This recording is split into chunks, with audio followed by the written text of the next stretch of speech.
Merhaba arkadaşlar. Tahzeni Dünya kanalına hoş geldiniz. Yeni yayınladığımız hikayelerden haberdar olmanız için kanalımıza abone olabilirsiniz. Görüşlerinizi yorumlarda bildirmeniz kanalımızın gelişip büyümesi açısından önemlidir. Hepinize teşekkür ediyorum. İyi dinlemeler. Selamünaleyküm. Benim de anlatabileceğim bir hikayem var.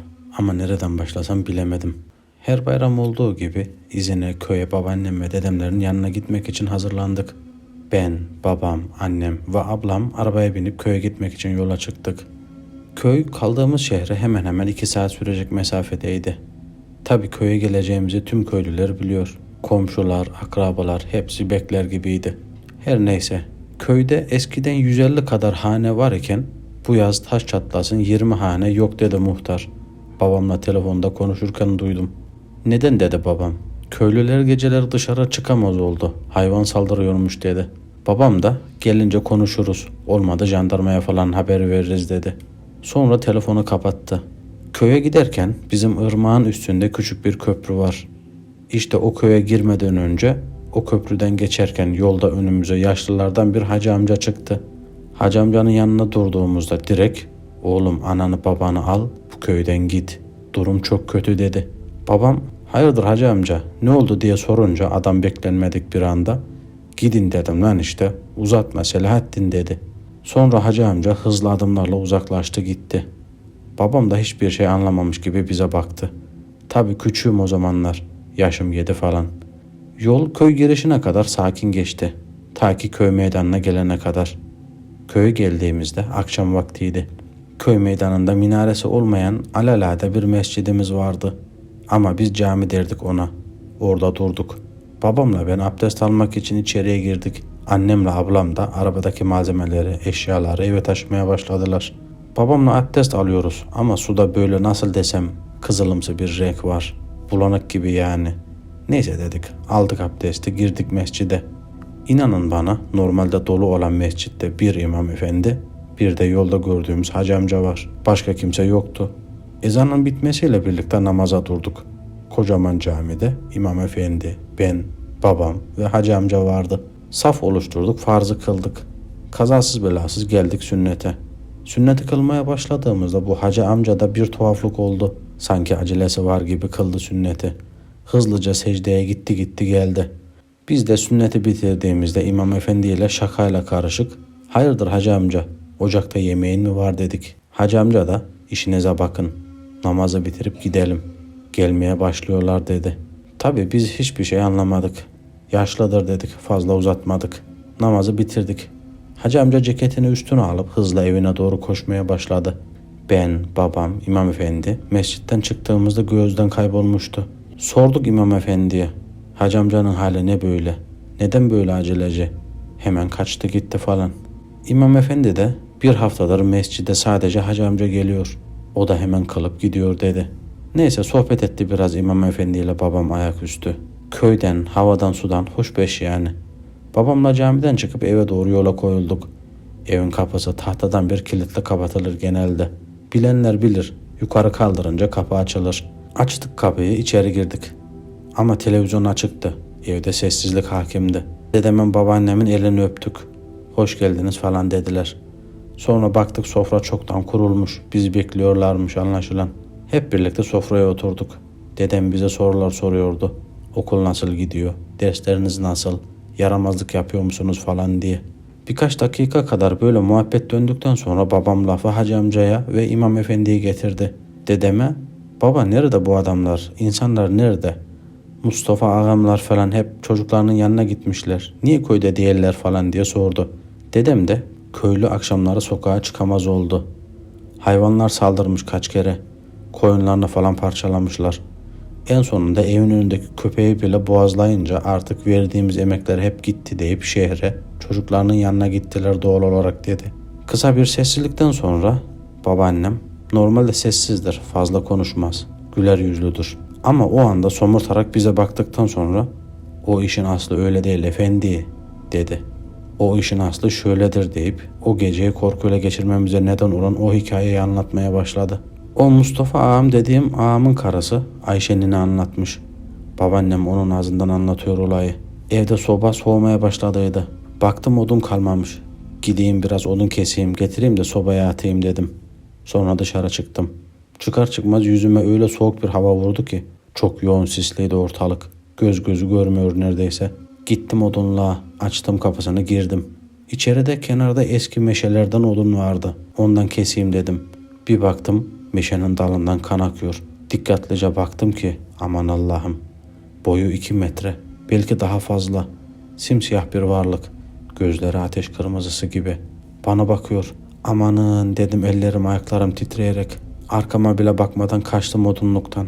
Eve girdim bir hışımla. Mustafa ağa, Mustafa ağa koş. Odunlukta kocaman bir ay gibi bir şey var dedim.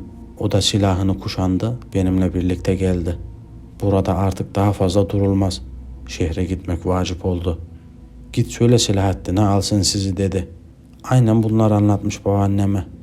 Babam da bu hikayeden sonra babaanneme dönerek Ayşe teyzenin migreni tutmuş yine deyip sırıtmaya başladı. Ve konuyu daha fazla uzatmadılar. Annemle ablam yatakları hazırlamaya gittiler. Herkes sakin görünüyordu ama eminim hepsinin de içinde en az benimki kadar da olsa biraz korku vardı. Neyse herkes kendi odasındaki sobaları yaktıktan sonra sıcacık mışıl mışıl uyumaya başladı. Ben hariç tabi. Tuvalete gitmem lazım ama gecenin bu karanlığında gidecek cesaretim kalmadı. Ablamın yanına gidip benim tuvalete gitmem lazım dedim. Tuvalete kadar bana eşlik etsene. Ablam da çocuk musun git kendin dedi. Tabii çocuğum neyim ya dedim. Neyse iş başa düştü. Kendim gittim tuvalete. Köy tuvaletlerini bilenler bilir.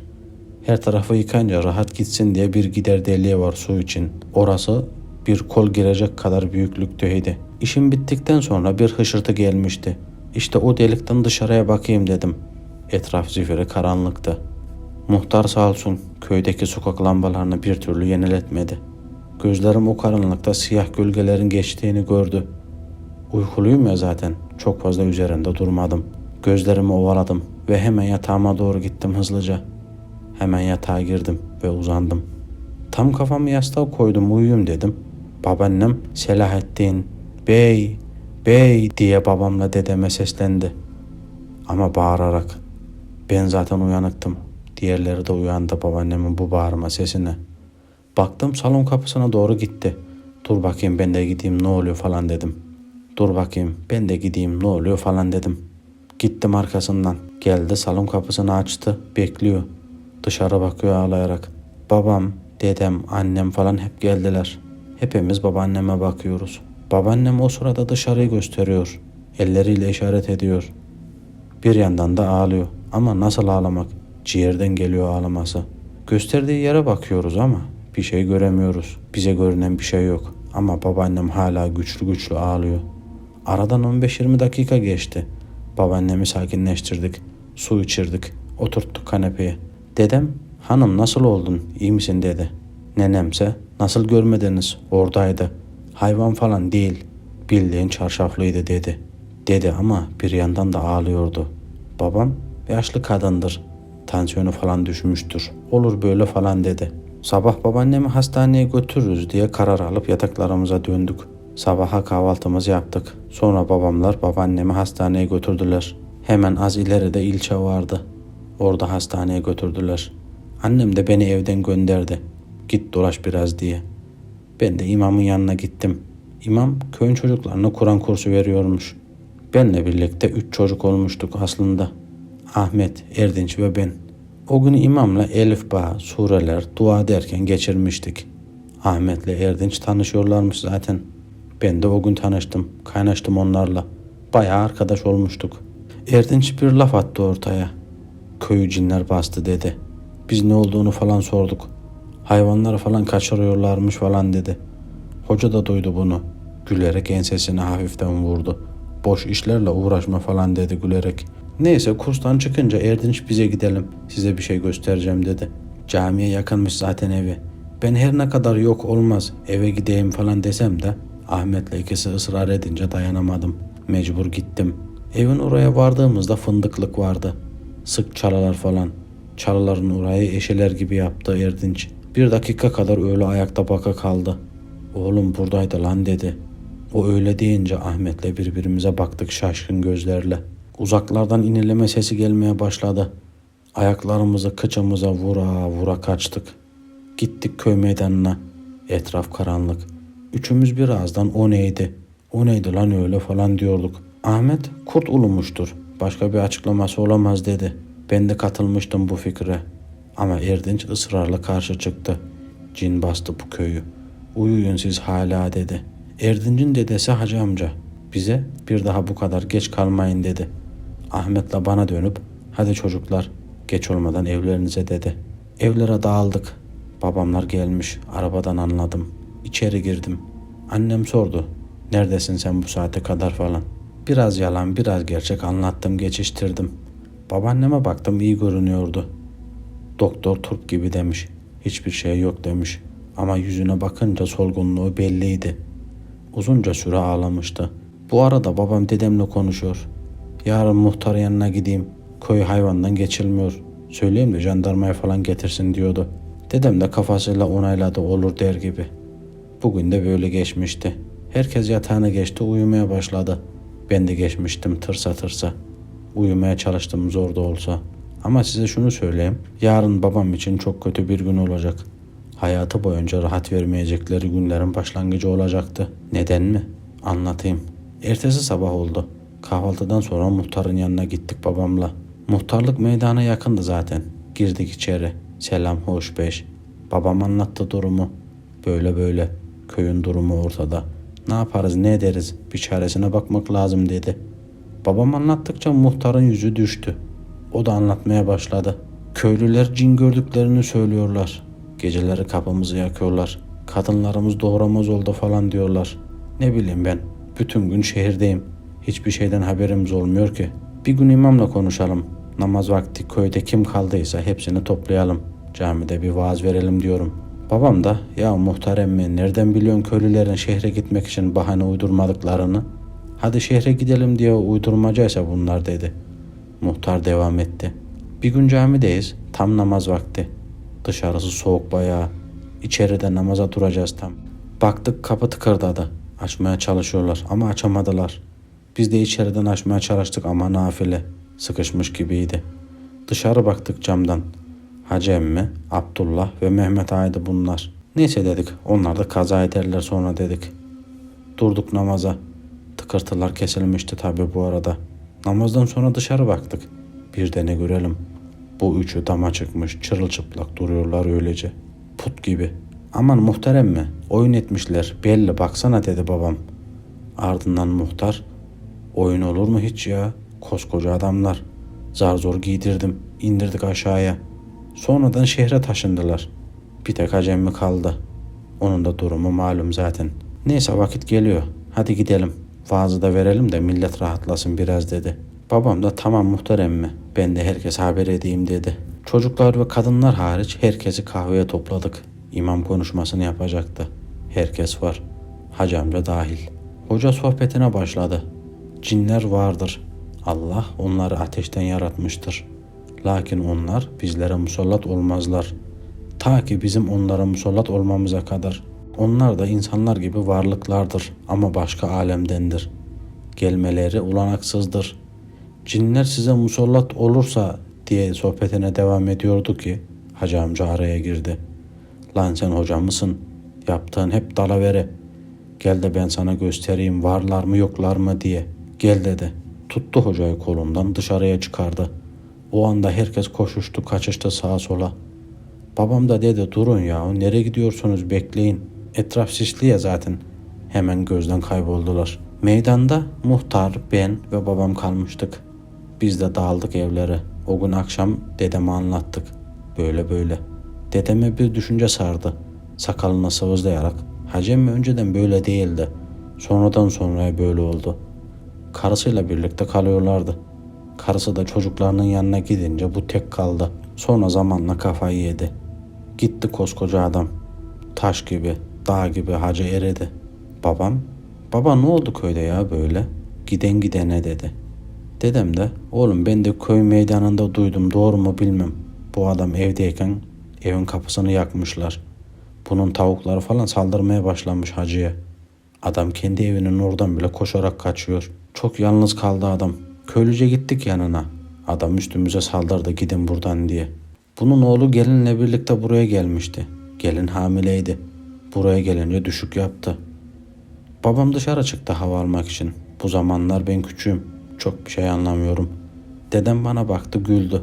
Oynamaya başladık. Yanaklarımdan falan öptü. Öyle böyle derken bir gün daha geçmişti.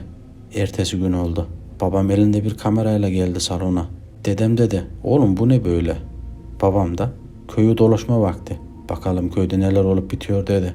Babam kamerayla uğraşırken ben de televizyona bakayım dedim. Ama ne çare, televizyon çekmiyor. Erdinç'in yanına gideyim dedim. Erdinç de Hacı amcanın büyük oğlundan torunuydu. Gittim onlara. Evde bir tek Erdinç vardı. Yalnız başınaydı.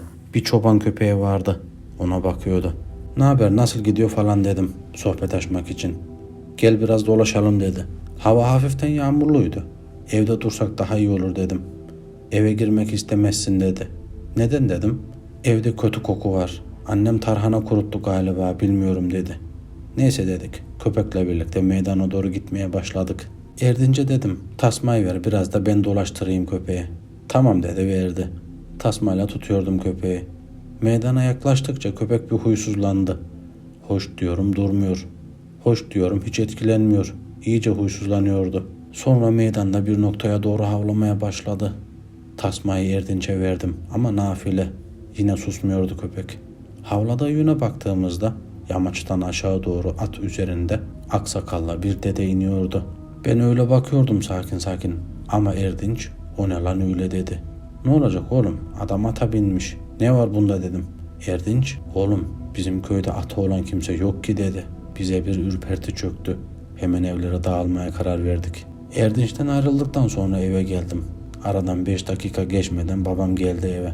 Geldi gelmesine ama eli yüzü bembeyaz. Dedem ne oldu oğlum hayrola falan dedi. Babam da kaseti izleyelim de ondan sonra anlarsınız ne olduğunu dedi. Babam taktı kaseti. İzlemeye başladık. İzledik ama kendimi o kaseti izledikten bu zamana kadar anca toparlayabildim. Babam tek tek evlerde dolanıyor kamerayla. Buralar eskiden çok kalabalıktı falan diyor. Bir yandan da besmele çekiyordu. Hacı amcanın evinin olduğu bölgeye gelmiş. Sesleniyor uzaktan. Hacı amca, Hacı amca diye ama nafile duymuyor. Ta ki Hacı amcanın evinin orada köprü var. O köprünün ortasına gidene kadar. Babamı görünce oğlum yine mi sen dedi. Gitsene babanın yanına dedi. Hacı amca korkuttun beni ya falan dedi babam. İmamı nereye götürdün öğlen dedi. Bak oğlum biz Mehmet Ağa ile birlikte ava gittik fındıklığa. Her yer sessiz. Hayvan falan yok. Her yer etti. Hiç kan izi yoktu ama her taraf et. Adam ölmüştü orada. Jandarmayı arayalım dedik. Fakat telefon çekmiyordu. Çeken bir yere gittik. Jandarmayı aradık. Geri döndüğümüzde ceset yerinde yoktu. Kesin onların işi dedi hacı amca. Kimlerin dedi babam. Parmağını fındıklığa uzatarak işte onların dedi. Parmağıyla işaret ettiği fındıklığa doğru kamerayı çevirdi babam. Ama bir şey gözükmüyordu. Hani bir şey gözükmüyor hacı amca diyordu ki arkasına dönerek hacı amca yok. Kaybolmuş. Bakıyor sağa sola ama hacı amca yok. Babam besmele çeke çeke oradan uzaklaşıyor. Ve ilk kaset orada bitiyor. İkinci kasete takıyor. Takarken de fark ettim ki babamın yüzü iyice kötüleşiyordu. Tıpkı babaannem gibi. İkinci kaset başladı. Babam Ahmet'i görüyor ve kamerayı ona veriyor. Git etrafı çek gel diye. Çocuk zaten kameraya meraklıymış. Direkt fındıklığa gidiyor. Dolaşıyor etrafta. Kimseler yok. Geçiyor oralardan. Ağaçların yukarıda kaldığı bir yerden bakıyor ki 2 çarşaflı kadın görünüyor. Uzakta, ağaçların orada. Gördüğü anda arkadan Ahmet diye sesler geliyor. Çocuk duymuyor sesleri. Koşuyor bir yerlere ama nereye? Arkasından koşanlar bulamıyor çocuğu. Derken Ahmet o gördüğü çarşaflı kadınların oraya yaklaşıyor. Yaklaştıkça Allah, Allah, Allah diyor. Birden bir şey çocuğu kamerayla birlikte fırlatıyor. En son görünen görüntü kamera yerde. Ahmet yerde yatıyor. Ve ağaçların arasında bir surat. Orada kayıt bitiyor. Ve babam 3. son kasete geçiyor. En korkuncu da buydu zaten. Babam kasete takarken gözlerim babamdaydı. Gözleri yerinden fırlayacak gibiydi. Kasete taktı ve oynatmaya başladı. Ahmet önce yerinden kalkıyor ve bir süre oturuyor. Arkadan yatsı ezanının sesi geliyor. Ahmet ezanı duyunca birden kalkıyor ve bir ağacın arkasına saklanıyor. Ezan bittikten sonra çıkıp geliyor. Kamerayı alıyor ve evin yolunu tutuyor. Eve geldiğinde çocuğa sorular soruyorlar. Oğlum neredeydin falan diye. Çocuk konuşmuyor. Tabii korkmuş. Kamerayı koyuyor bir yere. Sehpanın üzerine. Orada kayıt devam ediyor ama. Her şey yolunda gibi gözükürken ekrana bir sima yansıyor. Bu Ahmet. İçeriden geliyor. Annesi ne oluyor oğlum falan diyor. Ama Ahmet'te ses yok. Titriyor. Epilepsi nöbeti geçirir gibi. Babası banyoya götürüyor ağzını açmak için. Ama giderken onların geçtiği yerdeki tablolar, fotoğraflar ters dönüyor. Onlar banyoya gidince annesi salondayken televizyon kapanıyor. Işıklar sönüyor.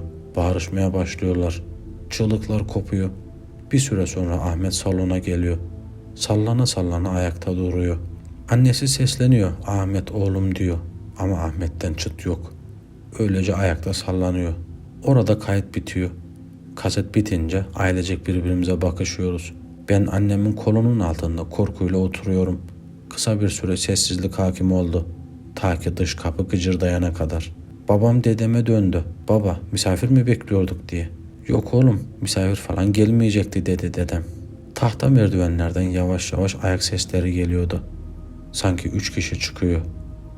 Ama babam kim o dedikçe ses veren yok. Soruyor kim o? Kim var orada? Ama cevap yok. Elektrikler de gidince biz de çığlık çığlığa bağırıyoruz içeride. Babamın elinde dedemin av tüfeği var. Emniyeten elinde tutuyordu. Sonra lambaları kontrol etti. Düğmeyle oynarken ışıklar yandı tekrar. Işıklar yanınca herkes birbirinin gözüne baktı. Herhangi bir sıkıntı var mı diye. Herkes ayaktaydı. Ama biri hariç. Dedemin yanında babaannem yoktu. O günün sabahında köylülerle hep birlikte babaannemi aradık. Muhtar jandarmaya falan haber verdi. Ama babaannem yoktu. Bulamadık. Bu olay yaşanırken demiştim ya 7 yaşındaydım diye. 8 sene sonra 15 yaşındayken babam çalıştığı inşaatın 5. katından kendini aşağı atıyor. İntihar ediyor yani. O kara günden sonra yüzü hiç gülmemişti babamın. Şimdi de girdi kara toprağa. Şimdi ben 20 yaşındayım. İyi kötü bir evimiz var.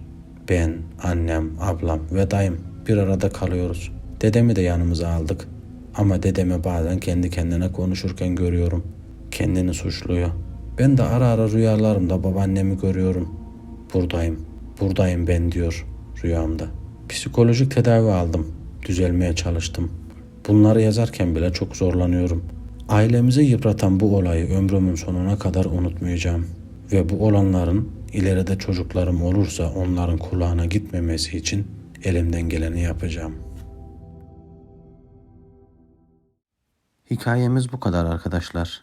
Eğer sizin de paylaşmamızı istediğiniz hikayeniz varsa mutlaka yorumlarda bekliyorum. Bir sonraki hikayemizde görüşmek üzere. Teşekkürler.